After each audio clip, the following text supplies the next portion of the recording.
Are you ready? యేసయ్య కూడా స్కూల్కి వెళ్ళాడు. మనం కూడా మన పిల్లల్ని స్కూల్కి పంపించాలి. ఒకటి, యేసయ్య కూడా స్కూల్కి వెళ్ళాడు, మనం కూడా మన పిల్లల్ని స్కూల్కి పంపించాలి. నాతో పాటు చెప్పండి, యేసయ్య స్కూల్కి వెళ్ళాడు, మనం కూడా మన పిల్లల్ని స్కూల్కి పంపించాలి.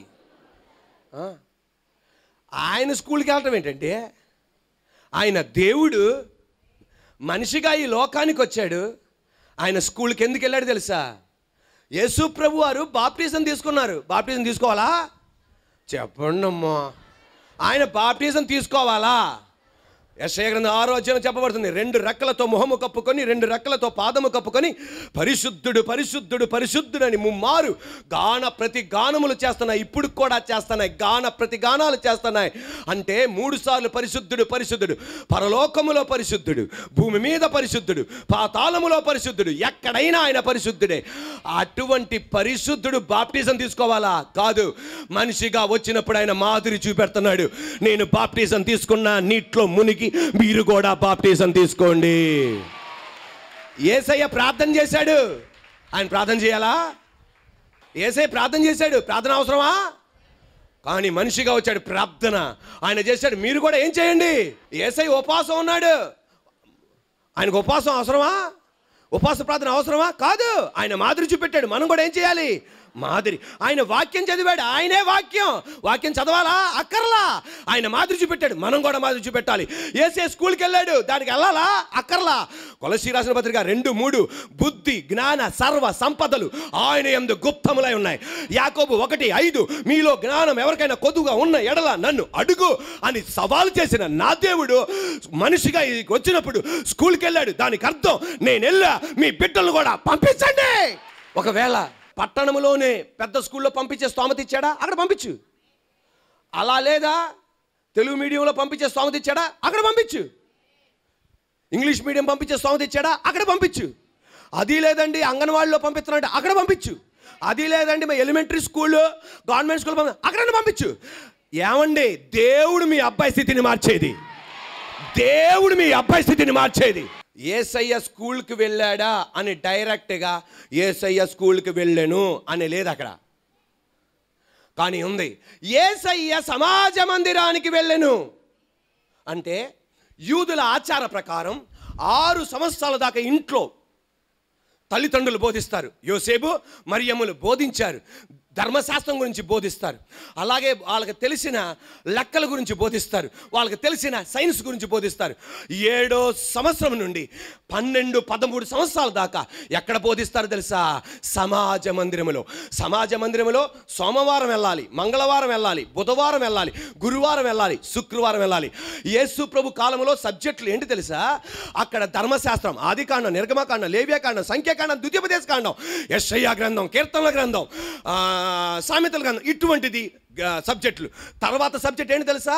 గ్రీకు భాష, అరామిక్ భాష, అరబిక్ కాదు, అరామిక్ భాష, హీబ్రూ భాష నేర్చుకున్నాడు. ఎక్కడ? సమాజ మందిరంలో నేర్చుకున్నాడు. మళ్ళా సోమ, మంగళ, బుధు, గురు, శుక్రు అక్కడ అవన్నీ నేర్పుతారు. శనివారం పూట సబ్బత్తు దినమున వారికి బోధిస్తారు. ధర్మశాస్త్రం గురించి, పాత నిబంధన గురించి వాళ్ళకి బోధిస్తారు. మెస్సయ్య గురించి బోధిస్తారు. అన్నిటినీ వాళ్ళు బోధిస్తారు. దేవుని బిడ్డలారా, సమాజ మందిరములో చదవకుండా ఎవరు కూడా సబ్బత్తు దినమున ప్రసంగం చేయడానికి వీల్లేదు, ఎవరు కూడా బోధించడానికి వీల్లేదు. అది స్ట్రిక్ట్ రూల్. అది యూద మత ఆచార ప్రకారం సమాజ మందిరంలో చదవకుండా సబ్బత్తు దినమున ఎవరు బోధించకూడదు. నా యేసయ్య అపోస్తులైన పౌలు కూడా సమాజ మందిరంలో బోధించాడు. ఎందువలన? ఆయన సమాజ మందిరములో ఆయన సోమ, మంగళ, బుధు, గురు, శుక్రవారం ఆయన చదివాడు గనక సమాజ మందిరంలో బోధించాడు. యేసయ్య సబ్బతు దినమున ఆయన బోధించాడు. ఎందువలన తెలుసా? సమాజ మందిరములో ఆయన చదివాడు గనక. దేవుని బిడ్డలారా, యేసయ్యే చదువుకి ఇంత ప్రాముఖ్యత ఇస్తే నువ్వు నేను మన బిడ్డల పట్ల ఎంత బాధ్యత కలిగి ఉండాలి చదివించడానికి. అపోస్తుడైన పౌలు మన యేసయ్య ఎక్కడికి వెళ్ళాడు? స్కూల్కి వెళ్ళాడు. ఎక్కడికి వెళ్ళాడు? కాలేజీకి వెళ్ళినట్టు మన కనవల్ల మనకు ఒక మాదిరి చూపెట్టాడు ఆయన.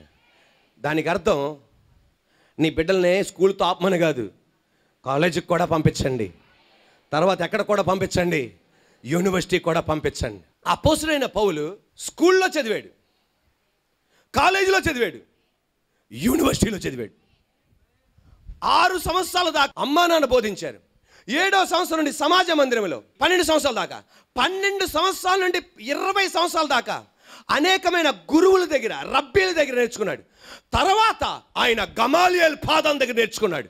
అదొక యూనివర్సిటీ టైప్. గమాలియేల్ పాదం దగ్గర నేర్చుకున్నాడు. మీకు తెలుసండి, పౌలుకి చదువు అంటే పిచ్చి. పౌలు మాట్లాడితే ఖాళీగా ఉన్నాడు, లోడ లోడ లోడ వాగుతుంటాడు. ఎవరు? పేతురు మా ఖాళీగా ఉంటే లోడ లోడ లోడ లోడ వాగుతుంటాడు. పౌలు అలా కాదు, ఏదో పుస్తకం తీసి చదువుతుంటాడు. ఆఖరికి చెరసాల్లో ఉన్నప్పుడు కూడా తిమోతితో అంటాడు, నువ్వు రగ్గు తీసుకురా, రగ్గుతో పాటు ఏం కూడా తీసుకొస్తావు తెలుసా? పుస్తకాలు తీసుకురా, తాళపత్రం తీసుకురా. తిమోతి అంటాడు, అన్న చెరసాల్లో రెస్ట్ తీసుకోవచ్చు కదా. లేదు, కొత్త విషయాలు నేర్చుకుంటే నేను ప్రసంగం చేయొచ్చు. చదువుకునేవాడు. ఆఖరికి రోమ్ చెరసాల్లో ఉన్నాడు. రేపటి రోజున శిరఛేదం చేస్తారనగా కూడా ఆయన చదవటం ప్రారంభించాడు. ఎందుకు తెలుసా? ఒక్క సెకండ్ నాకు అవకాశం దొరికినా నేను ప్రిపేర్ అవ్వాలి, నిలబడాలి జనాలు ఎదుట. ఇప్పుడు ఆమేననాలి. అందుకే పేతురు పరిచర్య చూడండి, పౌలు పరిచర్య చూడండి, ఎంత వ్యత్యాసం దేవుడు చేశాడు. Are you ready? ఎవరు స్కూల్కి వెళ్ళారు? యేసయ్య. తర్వాత ఎవరు వెళ్ళారు? మోషే. రెడీ చెప్పండి. తల్లిదండ్రులారా పిల్లలకు బోధించమని చెప్పాడే ఆత్మదేవుడు మోషే ద్వారా. ఆయన కూడా స్కూల్కి వెళ్ళాడు. ఐగుప్త దేశంలో ఉన్న ప్రతి భాషను నేర్చుకున్నాడు, మార్షల్ ఆర్ట్స్ నేర్చుకున్నాడు, ఫిజిక్స్ నేర్చుకున్నాడు, కెమిస్ట్రీ నేర్చుకున్నాడు, ఇంజనీరింగ్ నేర్చుకున్నాడు, ఆర్ట్ వేయడం నేర్చుకున్నాడు, డ్రాయింగ్ నేర్చుకున్నాడు, అన్నిటినీ నేర్చుకున్నాడు. చివరాఖరికి 30 లక్షల మందికి పాస్టర్గా దేవుడు మార్చేశాడు. ఎవరు స్కూల్కి వెళ్ళారు? యేసయ్య స్కూల్కి వెళ్ళాడు, పౌలు స్కూల్కి వెళ్ళాడు, మోషే అందరికీ తెలిసిన దానియేలు, షడ్రకు, మేషకు, అబేద్నెగోలు కూడా స్కూల్కి వెళ్ళారు. వాళ్ళు స్కూల్కి వెళ్ళాలా, యూనివర్సిటీకి వెళ్ళిపోయారు డైరెక్ట్గా. ఎందుకంటే వాళ్ళకి ఫౌండేషన్ ఉంది. యెరూషలేములో వాళ్ళు ఎవరండి? యెరూషలేములో వాళ్ళు వాళ్ళ అమ్మా నాన్న దగ్గర 6 సంవత్సరాలు నేర్చుకున్నారు. 6 సంవత్సరాల నుండి 7 సంవత్సరాల నుండి 14 సంవత్సరాల దాకా సమాజ మందిరంలో నేర్చుకున్నారు, సినగోగలో నేర్చుకున్నారు. అప్పుడు 14-15వ ఏటన అక్కడ నుండి బబిలోన్ దేశానికి వెళ్ళాల్సి వచ్చింది. బబిలోన్ దేశంలో చదవకుండా ఉన్నారు. చదవకుండా ఉన్నప్పుడు దానియేలుకు అర్థమైంది, ఈ దేశంలో మనం చదవకపోతే, బబిలోన్ దేశపు భాష, కల్దీల భాష మనం నేర్చుకోకపోతే, వీళ్ళ సబ్జెక్టులు మనం నేర్చుకోకపోతే మనం ఇక్కడ రాణించలేం అని చెప్పి అక్కడ యూనివర్సిటీలో జాయిన్ అయ్యి, అక్కడ ఒక చట్టం ఉంది, ఎవరైనా నెబుకద్నెజర్ రాజు ఎదుట నిలబడాలంటే చదువుకున్న వాళ్ళైతేనే కుదురుతుంది. ఈ రోజున నీకు ముఖ్యమంత్రి గారి దగ్గర ఉండాలి అంటే, ఒక ఆఫీసర్గా ఉండాలి అంటే, ఒక ప్రధానమంత్రి దగ్గర ఆఫీసర్గా ఉండాలంటే ప్రార్థన అంటే కుదరదు. ఏం చేయాలి? అక్కడ చదవాలి. దానియేలు నెబుకద్నెజర్ దగ్గర ప్రార్థన దర్శనాలంటే కుదరదు. అక్కడ ఏం చేయాలా? ప్రార్థన. నేను ఆవగించ కూడా తగ్గించట్లా. ప్రార్థన అంటే అంత నమ్మకం నాకు. కానీ చెప్పేది ఏంటంటే, ప్రార్థన దర్శనం కాదు. అక్కడ ప్రార్థన దర్శనంతో పాటు నెబుకద్నెజర్ దగ్గర నిలబడాలంటే నేను చదవాలా. దేవుడు వాగ్దానం ఇచ్చాడు, నేను నిన్ను తలగా చేస్తాను కానీ తోకగా చేయను. దానికి దేవుడు ఉపయోగించే ఒక మీడియా చదువు. అందువలన నేను చదువుకోవాలనుకున్నాడు అంతే. పరిశుద్ధాత్మ దేవుడు చెప్పేది. Are you ready? దేవుడు లేకుండా మనం ఏమీ చేయలేం. కానీ నిన్ను హెచ్చించడానికి దేవుడు ఉపయోగించే ఒక మీడియా ఏంటిది? చదువు. నిన్ను హెచ్చించడానికి దేవుడు ఉపయోగించే ఒక మాధ్యం ఏంటిది? ఎడ్యుకేషన్, చదువు. దాని కొరకు తల్లిదండ్రులారా, మీ ఆస్తులు అమ్మేసినా పర్వాలా, మీ పిల్లల్ని చదివించండి. పొలాలు అమ్మేసినా పర్వాలా, మీ పిల్లల్ని చదివించండి. నీ నగలు అమ్మేసినా పర్వాలా, నీ పిల్లల్ని చదివించండి. మీరు అనుకోవచ్చు, చూస్తాడా నన్ను, పెళ్లి చేసుకొని ఆడెగిరి వెళ్ళిపోతాడు, మా అమ్మాయి నన్ను చూస్తుందా, ఆ డబ్బులు ఏంటో బ్యాంకులో వేసుకుంటే అల్లుని తీసుకుని వెళ్ళిపోతాడు, చివరి ఆఖరికి మేము ఇద్దరమే టింగ్ టింగ్ టింగ్ అని మిగలాలి, ఫస్ట్ మేము ఇద్దరమే, వాళ్ళు వెళ్ళిపోయినాక మేము ఇద్దరమే. నో, నిన్ను చూస్తారో చూడరో తర్వాత సంగతి. వాళ్ళు దేవుని బిడ్డలు, నీకు దేవుడు బహుమానంగా ఇచ్చాడు. ఒక్కరోజు నేను గట్టిగా చెప్పలు కొట్టండి, ఈ మాట జాగ్రత్త ఆలకించండి. ఈ మాట జాగ్రత్తగా ఆలోచించండి. దేవుని బిడ్డలారా, నీ బిడ్డలు నిన్ను చూడకపోయినా, ముద్ద అన్నం పెట్టకపోయినా, వాడు ఏ రంగములో రాణించినా ఏమంటారు తెలుసా?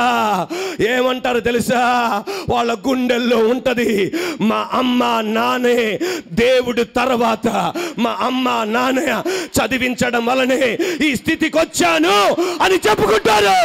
Praise the Lord. దేవుడు ఈ మాట చెప్పమంటే నేను సిద్ధపడలా. మీ బిడ్డల్ని చదవనీయకుండా దురాత్మ ఆపుతున్న ప్రతి దుష్ట శక్తులు, ఇంటిలో ఉన్న పరిస్థితులు, ఇంటిలో ఉన్న ఆర్థిక ఇబ్బందులు యేసు నామములో తొలగును గాక. 2 చేతులు పైకెత్తి యేసు రక్తమే చేయమనండి గట్టిగా. ఆ మాట గట్టిగా, యేసు రక్తమే చేయమనండి పగటిగా. In the name of Jesus. Are you ready? Hallelujah.